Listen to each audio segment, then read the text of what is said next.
When I keep forgetting to bring this up. When will people stop thinking that comment section prayers mean anything?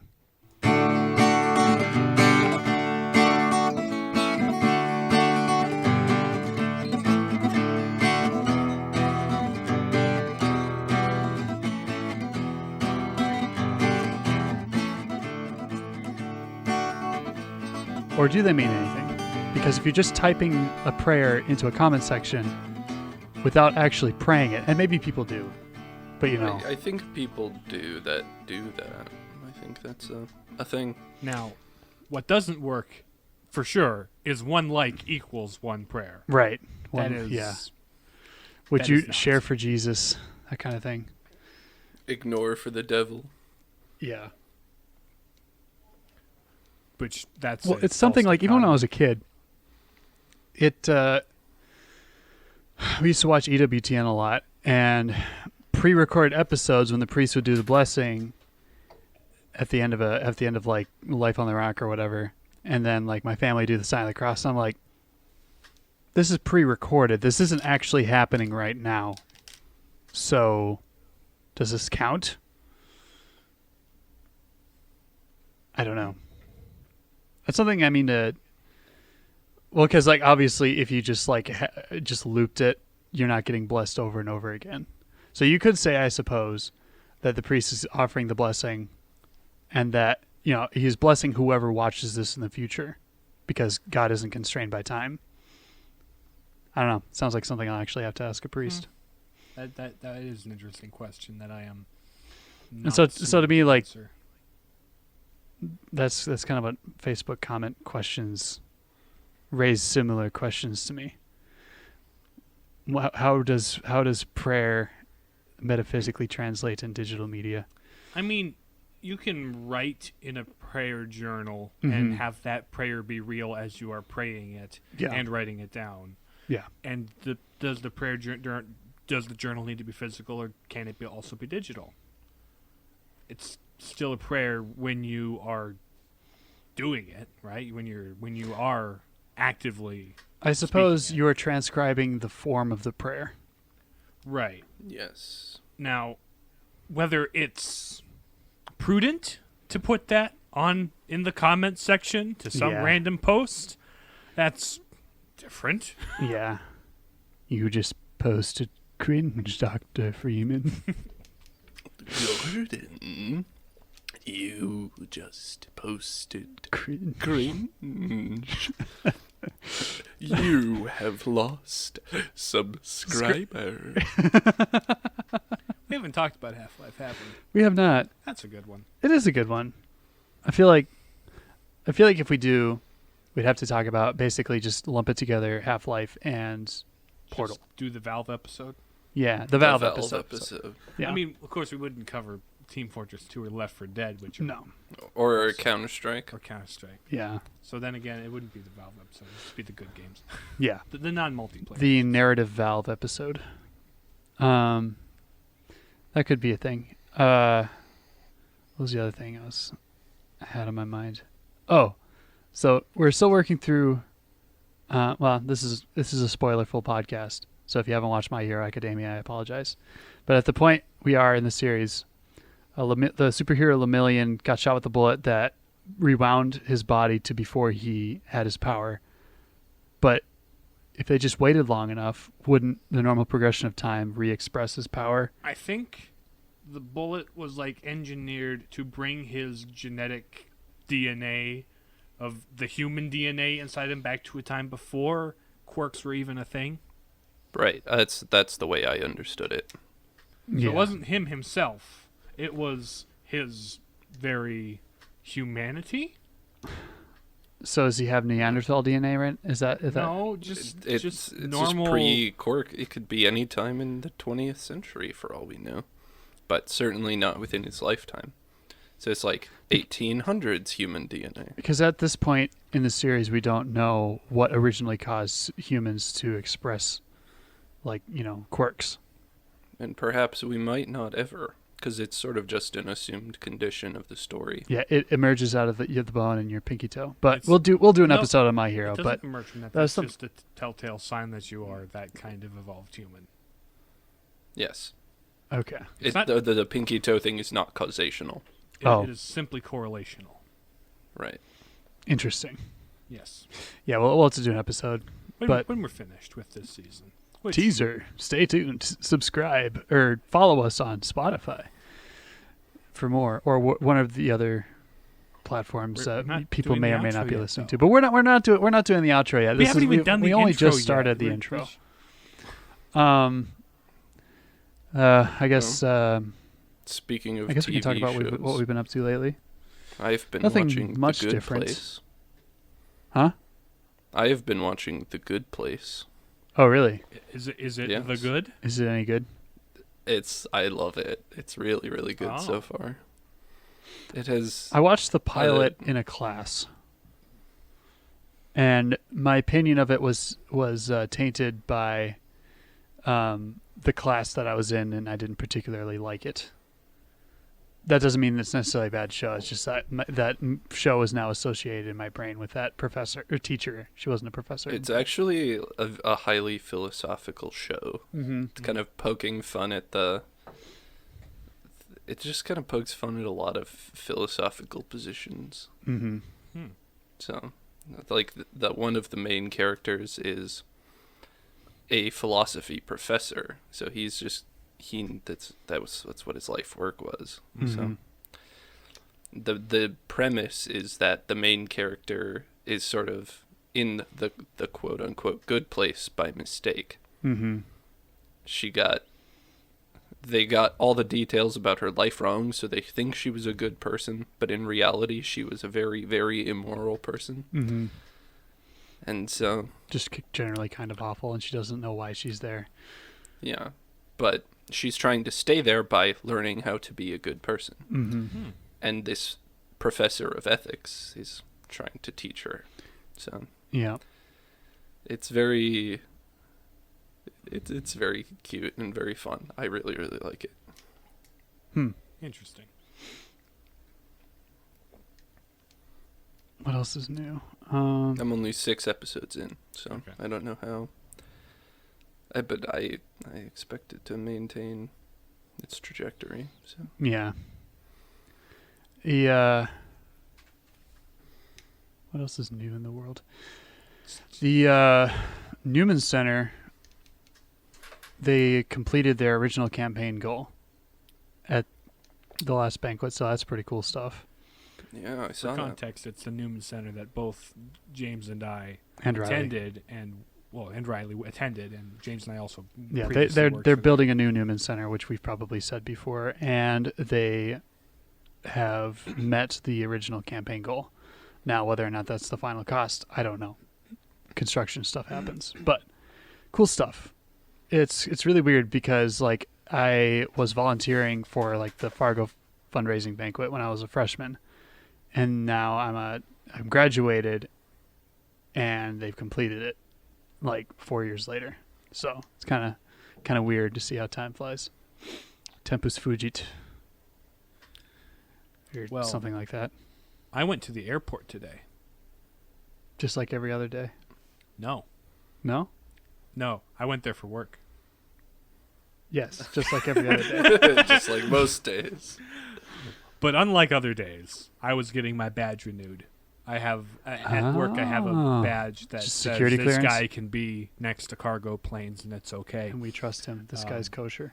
Right. Well, actually, no, I'm not Jewish. But it was going to expire at the end of the month, and so I went to the office and said, "Hey, I'll fill out the paperwork. Give me another one." Mm-hmm. And they did, and that was my event for today. I went Bartender, to the give me airport. another airport pass. We should make a drink called the Airport Pass. I wonder what that would consist of. Definitely not a Yeg bomb. Well, or ironically, We're closely related. It's probably to it. just a Four Loko. yeah.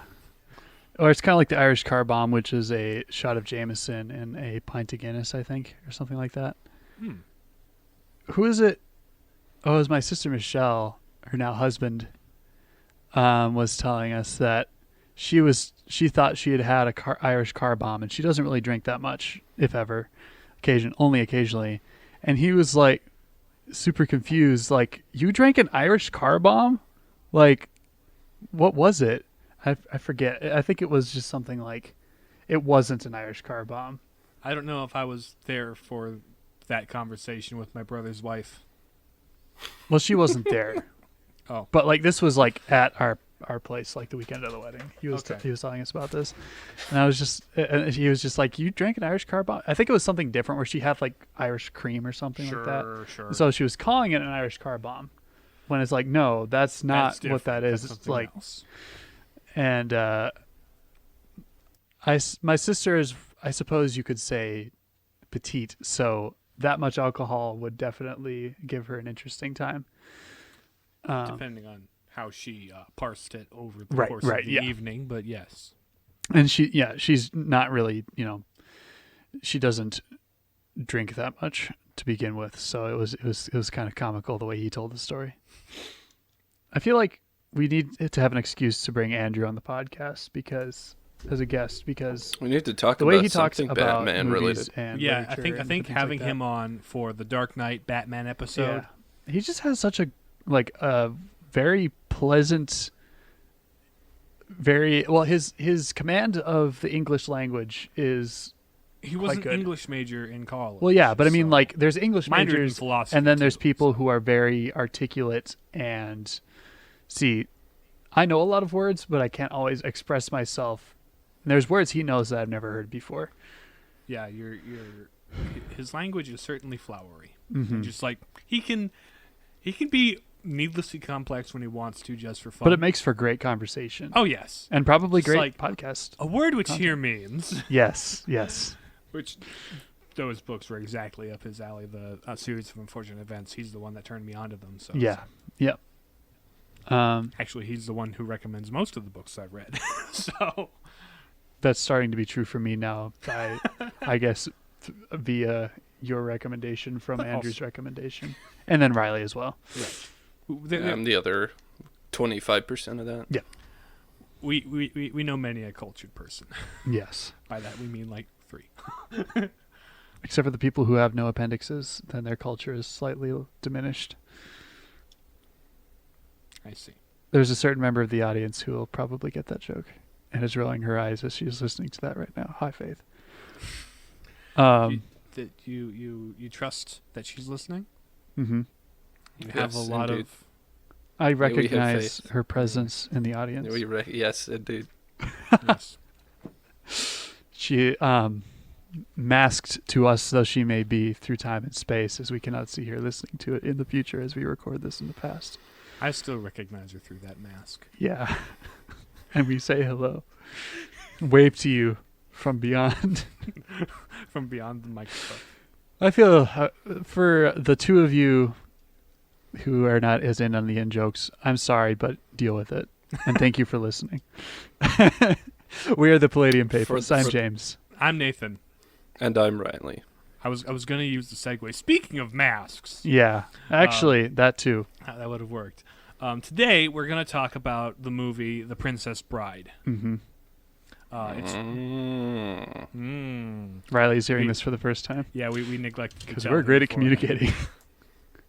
Yes, We- we We're are. excellent and professional. That's why I totally have no notes on the subject. But then again, I've seen this enough to Yeah. summarize it briefly and talk about it, just because it's one of my favorite movies, Oh, yeah. as well as you like it too, James. I do right? indeed. Yes.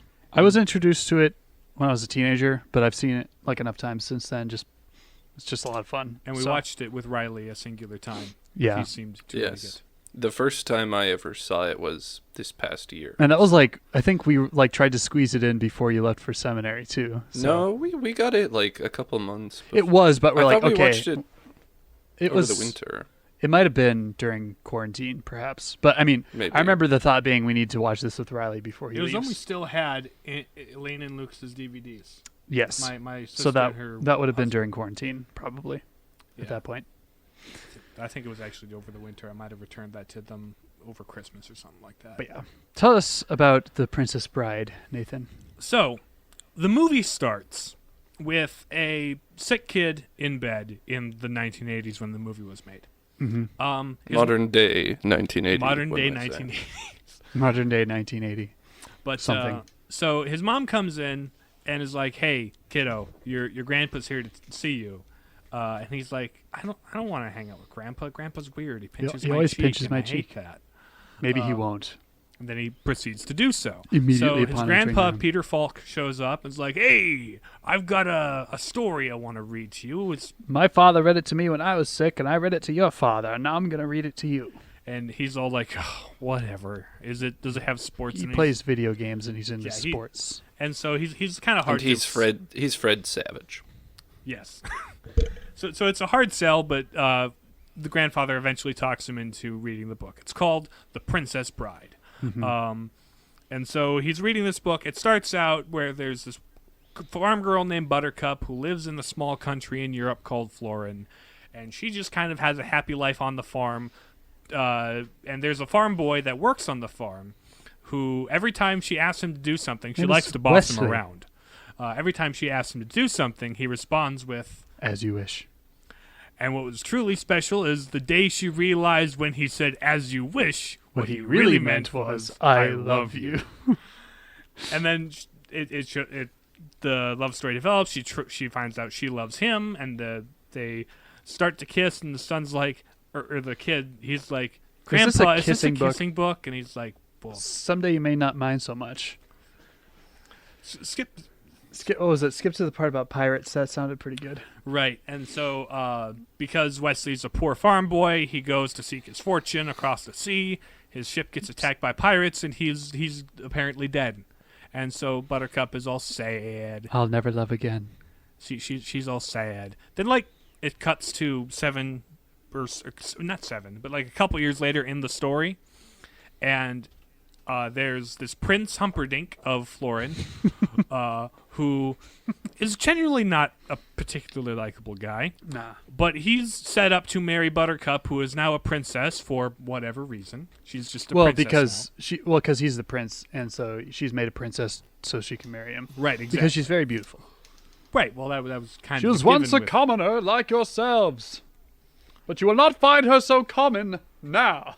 Like I don't know, he's very pompous and just He kind is. of So, yeah. yeah, it's introduced that A nincompoop. he's betrothed to her, even though she kind of doesn't love him. So she's out riding her horse, being kind of Get away from it all. get away from it all, being vacant. She comes across 3 guys, and they're like, "Hey, let's kidnap you." And she's like, "No," but she's like, "Well, we're gonna do it anyway." So the big guy is like, No. Knocks her out. "No." So they grab her and put her on a boat and start sailing away, and they reveal that they were hired to kidnap and kill the princess to start a war. You have the giant Between- Fezzik, the swordsman Inigo, the Spaniard, and Vizzini, who is the Sicilian mastermind of the group. Yes. So this trio of misfits are sailing away with the princess with the intent to start a war with the neighboring kingdom Gilder that the Prince Humperdinck doesn't like. Mm-hmm. When they realize they're being followed by a boat, a mysterious boat, and it's like, well, it's probably some local fishermen Out out for for a pleasure cruise at night. through eel-infested waters. He's like, well, because like Inigo is like looking behind him. He's like, stop doing that. Relax. Nobody could have caught up to us. Just out of curiosity, why do you ask? It's like I maybe looked and some there's of us look behind us and something is there, and there's like dismisses it. But then by the morning, it's pretty clear that this guy is definitely pursuing them. Right. And so they get to the shore of the other kingdom, The cliffs of insanity. climb up the cliffs of insanity, It's a and ridiculously long rope. it's ridiculous. They'll just strap themselves to Fezzik's back, who is Andre the Giant, so he's pretty huge. Right. So they climb up. They cut the rope as the guy in the other boat was climbing up after them. They look over the ledge, and he's just kind of clung to the side of the cliff, Spider-Man style, and Wallace Shawn's all like, "He didn't fall? Inconceivable!" And I don't think... But you keep using that word. I don't do not think think it means what you think it means. So anyway, so... That's where that meme came from. if anybody. There- has there any are- doubt. There's there are- actually quite a few Princess. There are a Bride number of memes. memes that come out of this movie. It is a very quotable movie. It is delightfully written. You fell victim to one of the classic blunders. That's not yet though. That's not yet though. So they break the trio of bad guys are like, well, we'll leave Inigo, the Spanish swordsman, here to kill him when the man in black, he's like wearing a black mask and stuff. When he gets to the top, you're gonna kill him and meet us back up on the road. And Inigo's like, okay, but I want the challenge, so I'll fight him left-handed. He's like, You know what a hurry we're in. It's like, it's the only way I can If be I- satisfied. If I use my right, hand, it's over too over quickly. too quickly. Because Inigo, his whole deal is his father was killed by a six-fingered man. His was a child. his father was this expert blacksmith or swordsmith who made beautiful swords. And so a six-fingered man comes to him and he's like, "Hey, I need you to make a special sword because I have 6 fingers." Which apparently this is a real thing that can happen. It's a genetic abnormality, but at any rate, so he's like, "Okay, cool." And so he makes him a sword. He slaved for a year and made this beautiful sword. And the guy comes back and is like, but only offers him like a fraction of the price he promised for it. Mm-hmm. So his father is like, nah. And so the guy slashed him through the heart and killed him. Mm-hmm. And so Inigo challenged the man to a duel, but since he was only 11, he lost pretty handily to this guy. So he devoted his life to Handily. yeah. Yeah. He devoted his life to learning fencing and sword fighting so he can become a master swordsman and get revenge for his father's death. So he's a really accomplished, brilliant swordsman. But also kind of a drunk and doesn't have a focus in life beyond killing the guy. Mm-hmm. This is all revealed once the man in black reaches the top, and they have this really pleasant conversation. Yeah, they're just before super the battle. polite to each other. Just like super gentlemanly. Mm-hmm. But they, after he gets to the top, they start their sword fight.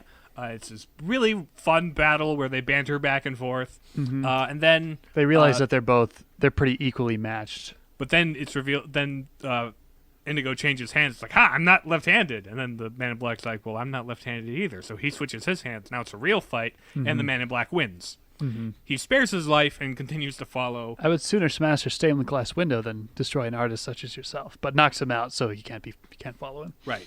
So the man in black is following Fezzik and Vizzini and the princess, and after a while, Vizzini looks behind him and is like, he's still coming? Inconceivable! And he sets up Andre the Giant to try and ambush him. kill him next. Which they fight. Andre the Giant is also kind of like has this gentlemanly attitude toward Yeah, him. he's very much a gentle giant. He's like, And he's like, he tries to throw a rock at him, but he misses on purpose because he's like, I could have killed you there, but I didn't want to. we must fight each other as God intended. Sportsmanlike. I mean, you put down your rock and I'll put down my sword, and we try and kill each other like civilized people. I could kill you now. I will say the odds are slightly in your favor. So they like wrestle, but Man in Black still manages to best him, Choke by- him out. Yeah. I And do then- not envy the headache you have when you're awake. There's Are a we lot of great lines. Are we lines going in to this quote movie. the entire movie or what? Like if we're not careful.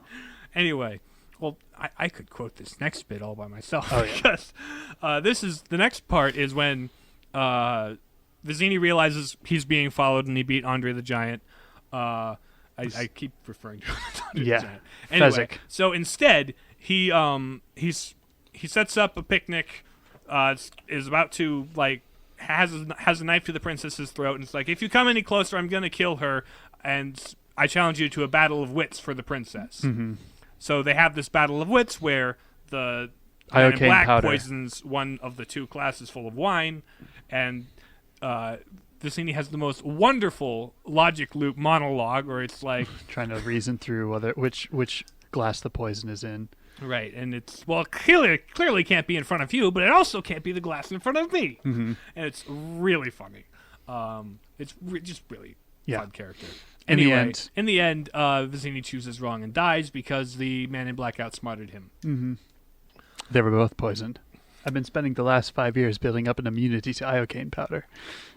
So now the man in black has the princess, and we cut to Prince Humperdinck has been Prince Humperdinck is apparently this expert tracker, and he's been tracking them this whole time. apparently. Because with this plot, he was intending to find her dead in The other kingdom assume they did it and declare war, which is what he wants to do. He doesn't So- actually want to marry Buttercup because she's basically a pawn in his game to start a war and look great for his people. Right. So he's following now. It's the Man in Black. So they're And being, she's like, they're being "Okay, tracked." dude, what is your deal?" He's like, "Well, I'm the Dread Pirate Roberts. You know the pirate that attacked your boyfriend's ship and killed everybody on board. Yeah, that was me. I did that thing." Yep. And she's She's all Mad mad at him. about that because well, She loved it. you killed my boyfriend. Mhm. But then it is revealed over the course of their running away that actually the Man in Black is the farm boy Wesley that she loved, and it's like, oh, well, how'd that happen? what's up with that? But so now she's going with him willingly, and it's like, oh, I missed you. Why didn't you come back? And he's like, well, I was dead. Well, it's revealed as she sends him tumbling down this very long, steep hill, and She's like, he "You yells, can die too, for all I "As care." you wish!" And she- As she's falling down, and so she sends herself rolling down the hill after him. It's this comical little bit. where they they just, land, then they land on top of each other. It's all, oh, I love you so much. I missed you. It's like, yeah, you're alive. So anyway, now they're together, running away. She's coming willingly this time. We learned that the Dread Pirate Roberts is sort of a hereditary title, and the most recent holder of the Dread Pirate Roberts name took a liking to Wesley when he raided his ship, and so took him on as a crewman. Night, Wesley. Sleep well. Probably going to kill you in the morning. For 5 years, and then he handed on the title to him so he could retire with his ill-gotten gains. Mm-hmm. And then 'Cause that's once he what they became need. the Dread Pirate Roberts, Wesley came looking for Buttercup. Mm-hmm. Because now he has the means to. Because true love can't be stopped. No. Death cannot stop true love. all it can do is delay it for a little while. That's such a corny So line. they head off into the dreaded fire swamp to escape from Humperdinck, who is on their trail. So they make their way through the fire swamp. A couple of little misadventures happen in there. It's kind of fun. We cut back and forth to the kid and his grandfather several times to Telling the story. explain points and stuff. It's so that narrative is running in the background. He interrupts again when they first meet. It's like, Grandpa, you said there wouldn't be any kissing in this book. Yeah. There's another bit, too, where, like, the grandpa stops in the middle of his, like... She doesn't she's, die here. he's like, she's okay. "What?" I'm telling you because you look a little nervous. I'm not nervous. Well, maybe I'm concerned, He's like but wringing that's his not the same blanket. thing. Like, because at first he was like, I don't know if I'll like this book or whatever, and But then like, he's getting involved. yeah, He's enjoying it. So anyway, they're in the fire swamp. They make it to the other side, and they meet with Humperdinck and his he crew. catches up to him. He somehow. finally catches up, and so Wesley is arrested. Buttercup's taken back, and we learn that Humperdinck's advisor is the six-fingered man, Count. That Inigo is after. Yeah. You have 6 fingers on your right hand. Someone was looking for you. So from here, Buttercup is taken to the castle, and she's locked in a tower until And Wesley is Like, sent air basically- quotes back to his pirate ship when in reality he's sent to the pit of despair. Pit of Despair. Uh, So to get rid of him and Yeah, to keep get- him from, rescuing Buttercup. but also the Count has this weird fascination with human pain, so he builds a torture device to To suck study it life out of scientifically. him using a pump or something. I just drained 1 year of your life away. How do you feel? This is for posterity, so be honest. How do you feel? Interesting.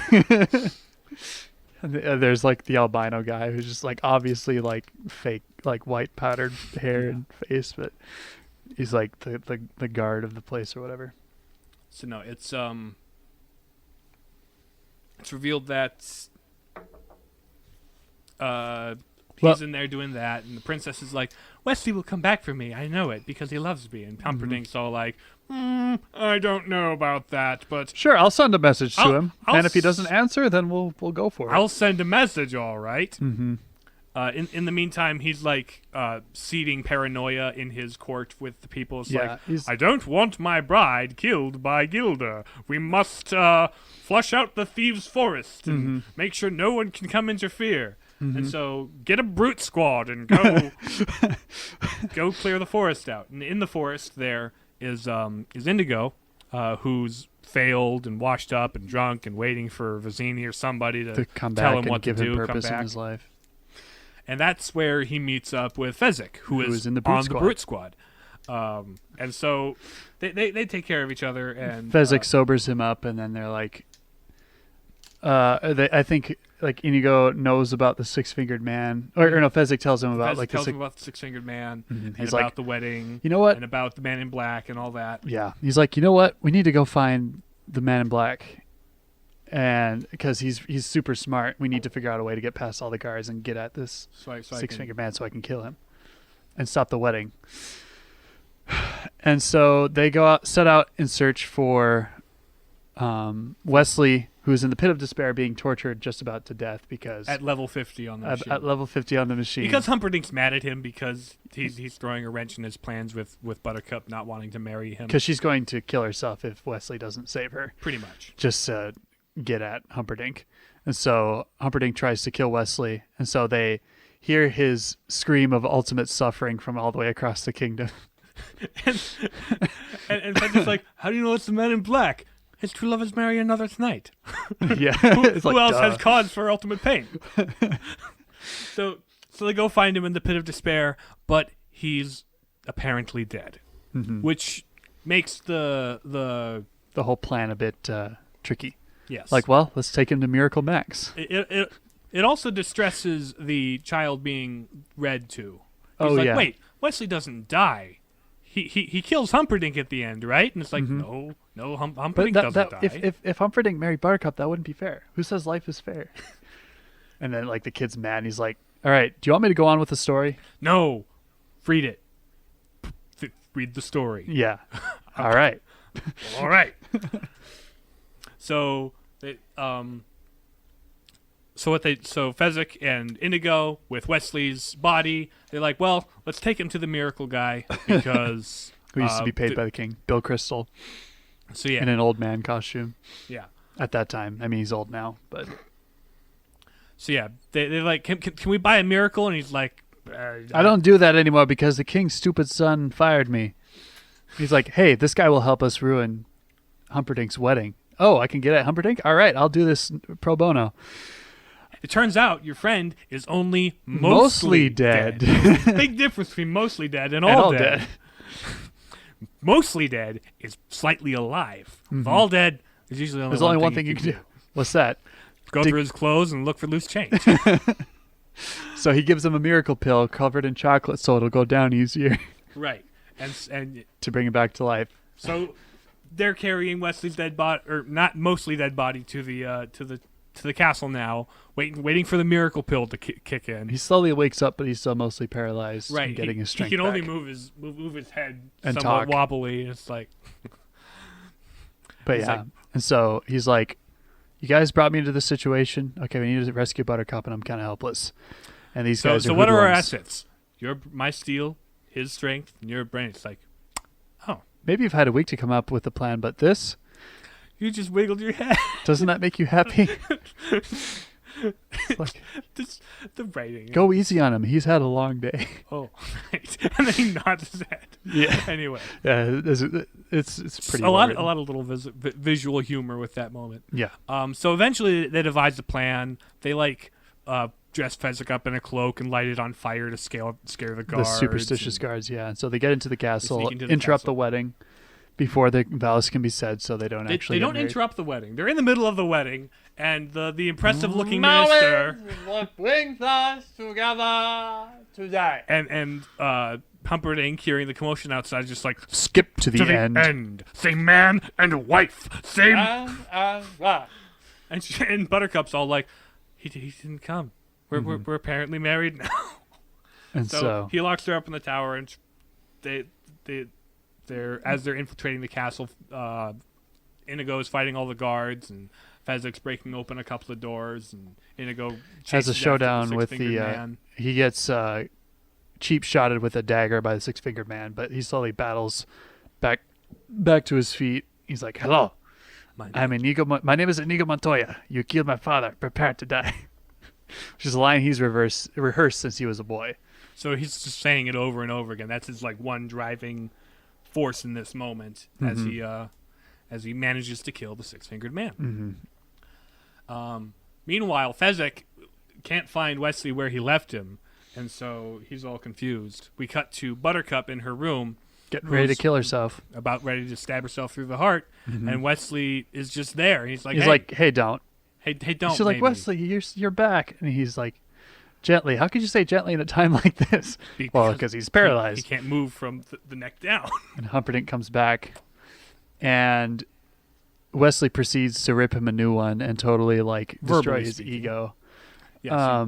With just like absolutely calling him all the while, worst. while he's lying limply in bed. Yeah, he's basically buying himself time, so he's just like insulting this guy's pride until he And summons also like threatening to do the worst kind of things to him. you'll be wallowing in freakish misery forever. He's like, I think you're bluffing. It's possible, pig. that I'm only lying here because I lack the strength to stand. Then again, perhaps I have the strength after all. So he stands up and Points his sword. Drop your sword. And he does. Have a seat. All right, time up. He's like, yeah, I knew he was bluffing.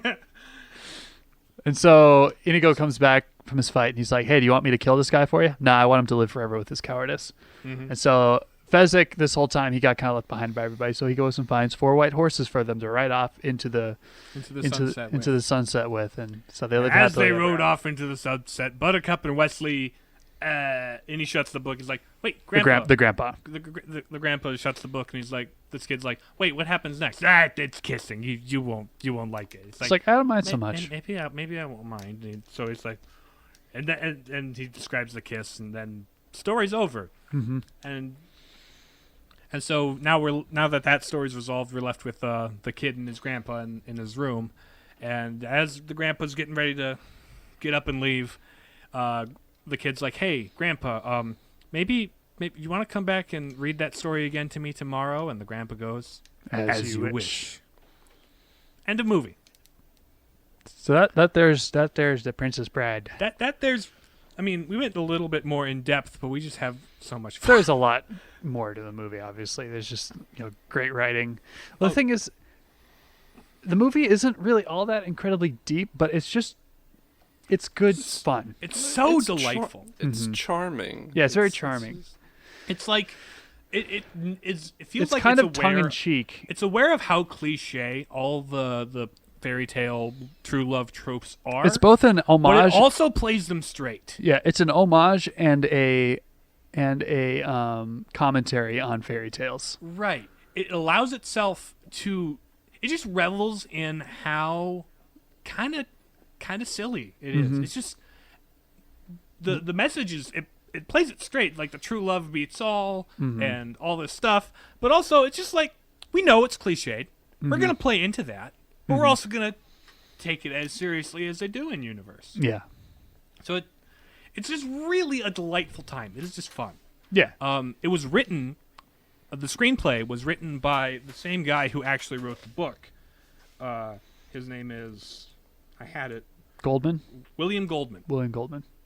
So yeah, he wrote the original book, but also wrote Did the the screenplay book for do the movie. the meta story thing, or is that It- specific to the movie? It kind of did, because in the movie, the grandpa's reading the book is like The Princess Bride by S. Morgenstern. So S. Morgenstern in the book is the original author of The Princess Bride, and William Goldman has notes throughout the book that's like, hey, I got the publishing rights for this original Florinese story from yeah. my homeland. Florin is made up, of course. Right, of course. But I'm translating it for the first time, and the original author, S. Morgenstern, said this and this, but I interpreted it this way, and I don't have the rights to the sequel, so I can't write Buttercup's Baby, but that's this whole other thing. It's actually rather funny. Now, I've never personally read the book, but my older brother Andrew, who also really likes this movie, has read the book, and Now, what that sort of reminds me of, have either of you guys ever read Mark Twain's Joan of Arc?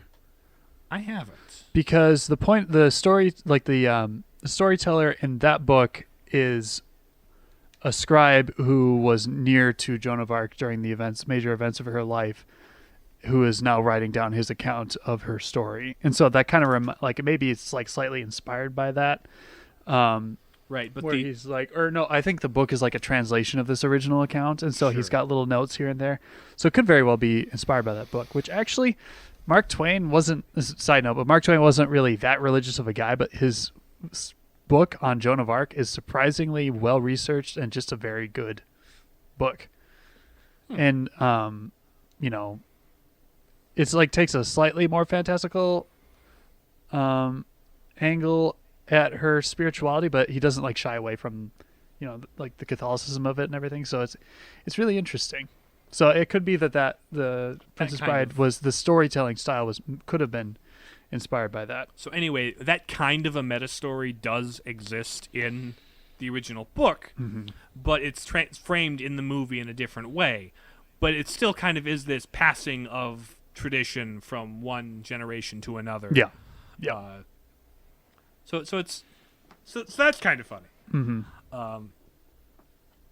Just cool things about the movie. The characters are really fun. Oh yeah. Just the way they're written, the way they're acted, just so delightful, so quote worthy. It's kind of like a Charles Dickens novel in that all the characters are important and mean something, and they all kind of coalesce at the end Yeah. for the climax of the story.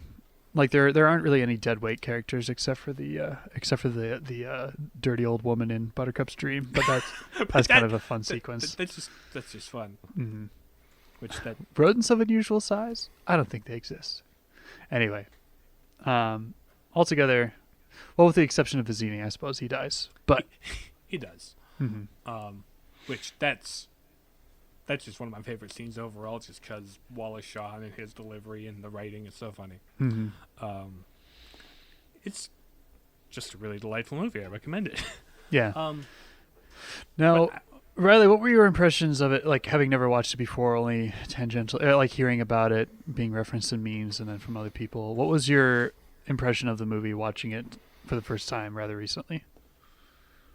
I, for whatever reason, before having ever seen it, had this notion in my head that it was just a cheesy rom-com, Mm-hmm. and that is totally not at all what it is. Right. Mhm. Yeah. So, I mean, I was very pleasantly surprised. It is cheesy, but in a very much a different kind of way. It was, in a certain way of speaking, it is a cheesy rom-com, Mm-hmm. but it's a totally different cheesy rom-com than you would expect based on those words. Yeah. So, it's actually funny, is what I mean to say. Yeah. Yeah, I just was in love with it from the get-go. Like, this is exactly my sense of humor. This is exactly the sort of thing that Mm-hmm. I enjoy. This is the way I like. It's just all Like I have the hardest time believing because you're super into like Spaceballs and different films like that. Oh, I yeah, was this just is super surprised that you absolute hadn't seen it yet. blatant satire sort Yeah. of thing. But yeah, It's like this is something we must rectify.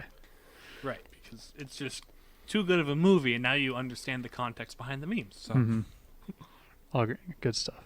so yeah. Well, when I first watched it, I'd never heard of it before. I think I might have seen a clip of it in a hotel once. I think I saw the ROUS scene at the hotel. Sure. I was like, what on earth is this movie? First time I saw it was Dad borrowed it from a coworker or something like Yeah. that. He had it recommended to him, and we just loved it to death. And so we ended up having to get it. Get watch your own it. copy. Watch it way too much, Mhm. to the point where Buy your own DVD. we would reenact scenes just for fun because it's just so fun to do the iocane powder poison scene. Mhm. And to the point where at our family reunion earlier in the summer, we Uh-huh. kind of threw Andrew and Michelle yeah. a wedding shower, Mhm. and all of us siblings of Andrew had created a skit that was based on The Princess Bride, Mhm. and so it was like Rachel, my sister, was reading a story of how Andrew and Michelle's wedding got Postponed. postponed, and so Emma was just framed as the Princess Bride. Now, Andrew and Michelle had no idea what was going on, but they were in it, right? they were in it. They were the leads, but we didn't tell them what was going on until it was actually happening. And so watching them react to it And at sort the of, same like, time, put two and but two also together. kind of know what they have to say. That's awesome. Did you guys record that? We did. I kind of want to show watch you. that I at some think it was point. sent to me on That sounds Google like a Drive good or time. something. Anyway, so that's how much we like it. Mm-hmm. Yeah. So I suppose going into transcendentals or what? Yes. That is Um, our shtick, after all. It is, isn't it? So, for starters, we got truth, right? Yeah. And I think when we were watching this, Riley pointed it out. The statement "as you wish," meaning "I love you" in this context,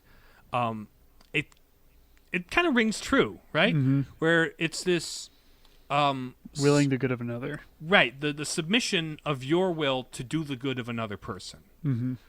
It is that is like what the entire movie centers around. It's well, at least the main love story, right? Mm-hmm. This mantra of "as you wish." Wesley's love for Buttercup is born of his desire to serve and make her happy. And at first she sort of takes him for granted and things like that, but her love for him is out of a desire, like once she realizes what's going on, is out of a desire to sort of reciprocate that love back to him. Mm-hmm. And so it's a very natural, very, Catholic understanding of love, whether or not that was the intention. I mean, true love is inherently Catholic because true love is actually God. Right. Yes. But it's wonderful how, like, it very simply encapsulates that dynamic. It does. In this really just simple, pleasant, also kind of hammed up for the camera way. Yeah. But it's at the core of it, beyond the layers of cheese. There's a core of like, yeah, that's the essence of love. It's this "as you wish," Mm-hmm. Gift of self for the good of gift another. self, which we also see kind of play out in the grandfather and Mhm. grandson dynamic, Yeah. where as His grandson's sick, and he's like, all right, I'm going to make your day better. I'm going to read you a story. This will be good for you. Get you away from your video games. In 1986 or whenever this movie came out. So, yeah. I loved that last line from the grandpa, "as you wish." Mm-hmm. I teared up a little bit at that. I was like, that's just perfect. That is the perfect way. 1987, that's when this came out. Yeah. That is how you end. It was, that. it was like a very rosy, like warm feeling going out of the But movie. it also like demonstrated that his love for his grandson is very much this love of service. And his desire to sort of like, no, trust me, this book will, it connected me with my father, it connected me with your father, and now like the two of us can bond over this book. Right. So it's this intergenerational bonding through sharing of stories. Mm-hmm. It's really cool. And stories is one of our shticks. Right. We like stories. That's kind of the thing too with like I remember like our first episode we were talking about the nature of stories and why are they great. And a lot of that is just sort of talking about the human experience, but it's also that passing on That interpersonal experience. Yeah. the interpersonal experience and then passing things on through generations and communicating deeper truths. Mm-hmm. And that's what this movie really does a good job of illustrating. Yeah. So I guess that kind of brings us into goodness, Well, or unless one there's other another little side thing. plot is I wanted to talk about Inigo's arc because Oh, Inigo, yeah. at the end, after killing the six-fingered man, Inigo really isn't satisfied. He Mhm. feels very hollow, and he's like, "Well, after dedicating my whole life to doing this, and then finally doing it, I don't know what's what to left do." for me. I don't know what to do with myself." You'd make a wonderful Dread Pirate Roberts. But it's like, Have you ever considered piracy? but also like that revenge really didn't Yeah. do what he wanted it to, right? Yeah, he avenges his father, and so there's that. There's Catharsis. that justice Mhm. to it. Yeah, In a because the six-fingered man is, a cruel, person who thrives but off contrast of human pain. that with Wesley's justice, where he spares Humperdinck's life, but Mhm. lets him live with the regret of his decisions and his. Mm-hmm. Because Humperdinck is sort of the shadow to, literarily speaking, to Wesley, where he's truly selfless. He cares about Buttercup, whereas Humperdinck is sort of using her in a way to achieve selfish ends, like his own pleasure and like the sports of war and fighting that, darned country across the sea. Right. So his relationship with Buttercup is purely one of utility and necessity. He's like flippantly says to his best friend, the Six-Fingered Man, how much he's looking forward to strangling her on their wedding night, which It's like, is just such a I'm sorry I bizarre- can't be there for the torture. I'm swamped. I have a wedding tonight. I have a wife to murder and a country to blame for it. I'm swamped. Get some rest. If you haven't got your health, you haven't got anything. Just, And he's never really comes across as, ha ha ha, I'm evil. Like, he's just more you're like, apathetic about it. this It's guy just- is kind of a butt. yeah. That's just And you're supposed, he's just kind of, so he kind of represents the antithesis of love in a way compared to Wesley. So yeah. And then another The thing other too, thing that like, kind of where struck Wesley, me Wesley's go virtues ahead. kind of come out in opposition to like Vizzini or Inigo when they first meet, or Fezzik. His swordplay comes from, his desire to stay alive and pursue, with the pirates and pursue Buttercup. So that's how he bests Inigo. His strength comes also from his love and his desire to rescue Buttercup. So that's how he bests Fezzik, who's this huge guy who doesn't even exercise just because he's naturally huge. And his wit, also, he is more humble about it than Vizzini, who's just kind of like, I'm the smartest Bragging guy about ever. how smart he is. Yeah. And so, And he doesn't like charge in guns blazing. No. He sits down and has some actually pleasant chat with these people because he doesn't want to fight them. He's trying to actively avoid getting messy if he can. But it's and honestly, at the end, it's that's how he beats Humperdinck at the end. Vizzini's hubris is what defeats him in the end. Yeah. So, And in the end, he doesn't even have to lift sword hardly to beat Humperdinck. He he's talks just like, him you down. are just the worst. Yeah. And get off your high Anyway. horse because you suck. Riley, something struck you? Yeah, it's just kind of what a weird coincidence the character of Inigo is in general. Like how many similarities to Saint Inigo he has. Oh, yeah. Spanish swordsman who, after his pursuits of war, doesn't find satisfaction in them and searches for something greater. Yeah. I just thought that was a weird coincidental parallel. Inigo Loyola. I am Inigo Loyola. Yeah. You threatened my mother, prepare to die. But yeah. I don't, So, yeah, I think it's really tough to say. Like, I mean, I'd have to read up on like the author and see like, what his literary influences were, but it's interesting, like the coincidences like that. And obviously inspired by that sort of European tradition. Well, because like, that was another thing in Ignatius or Inigo's conversion was like he wanted to read all these fairy tales and stories of, great heroic feats and things like that. But all he had available at this house where he was recovering from war was Lives of the Saints. So, conversion through literature, it can happen. Beauty, we'll get to beauty, but goodness, true love. Yeah, true love. And also there's this kind of brotherly camaraderie between Fezzik and Inigo.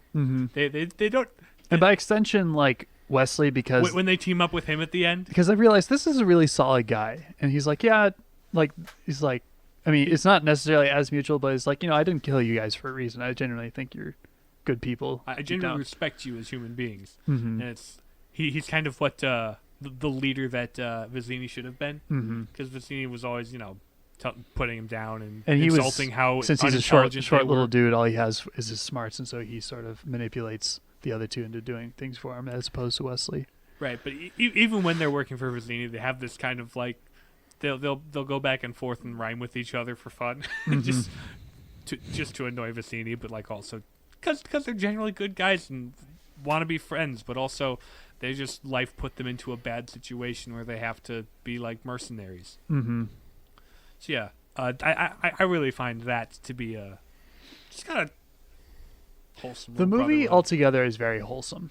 Yes. It's sort of an aberration for 80s comedies, because there's a lot of comedies that are just sort of raunchy and gross to some degree or another.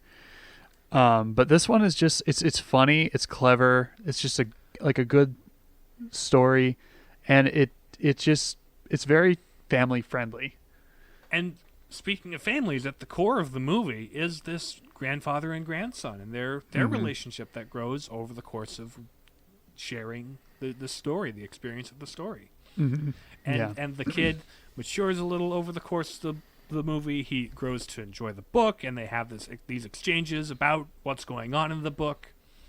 And because he's all like toward the end when they think Wesley's dead, he's all mad because, well, who's gonna kill Humperdinck at the end? Somebody's got to, and he's like, well, Grandpa's like, let me finish the lesson with this story. Like, you gotta hear the rest so you get the full picture. right. So at the end of the movie, their relationship is stronger, and Mhm. he's grown up a bit, and it's great. Yeah. Beauty. This movie is definitely a product of the late 80s. Oh yeah, It's like heavily synthesized music.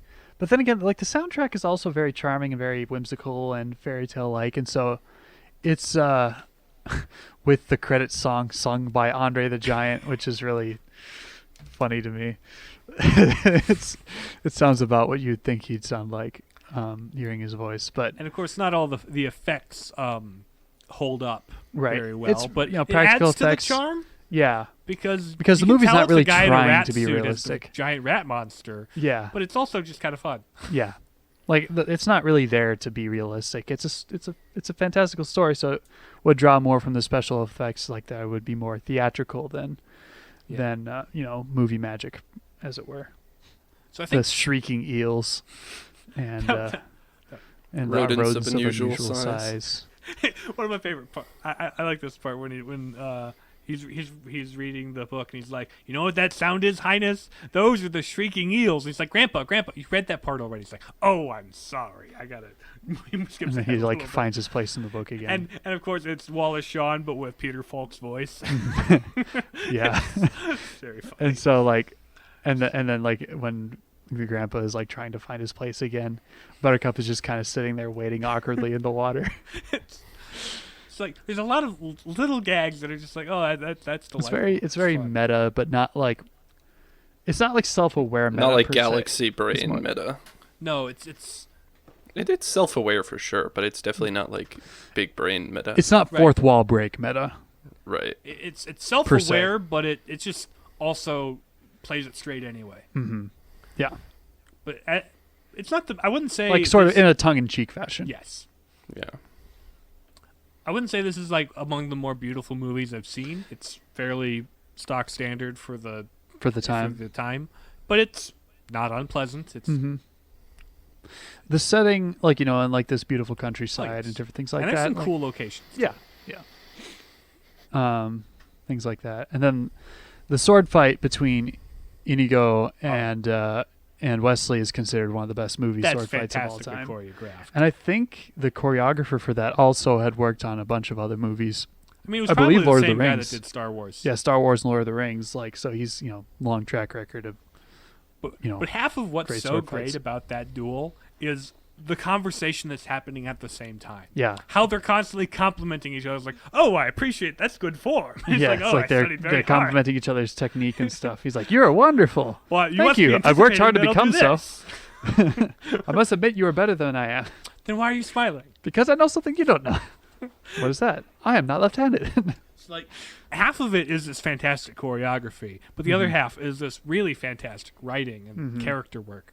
Yeah, So yeah, it's almost Shakespearean in a way that it's written. Like there's sort of little influences like that in there, it's where like ye character oldie-timey. is brought out in conflict between the two characters when they meet up with each other. Right. Honestly, any like Characters revealed through dialogue. I would say Obviously, it's more there's no like pro. It's more generally theatrical. I don't know that that's a specifically Shakespearean thing. Right. Yeah. But I guess that's it what is I'm more, going for. Yeah.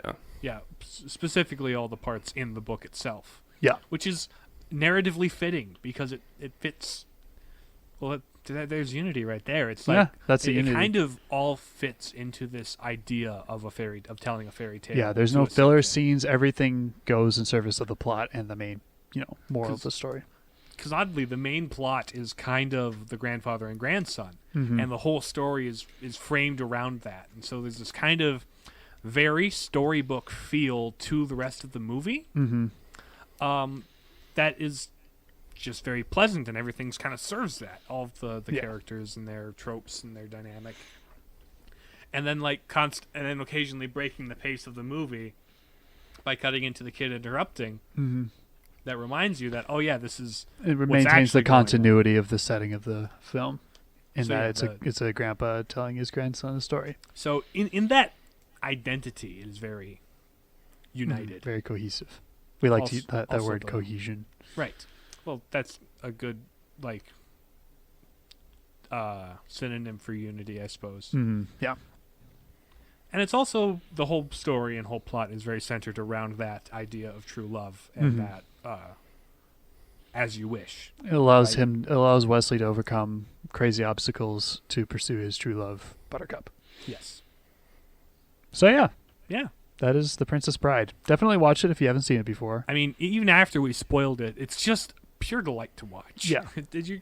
It's good. It's an experience. There's a reason why it's considered it's not really. It's sort of a cult classic, but it's just kind of generally a classic. I think it's got a level of I popularity. think it's somewhere between cult and general classic. Yeah, It's just definitely worth a watch. it's part of pop culture anyway. Thumbs up from us. Yes. You'll definitely enjoy it if you have an open mind about it. So, it's not a hard movie to like, in my opinion.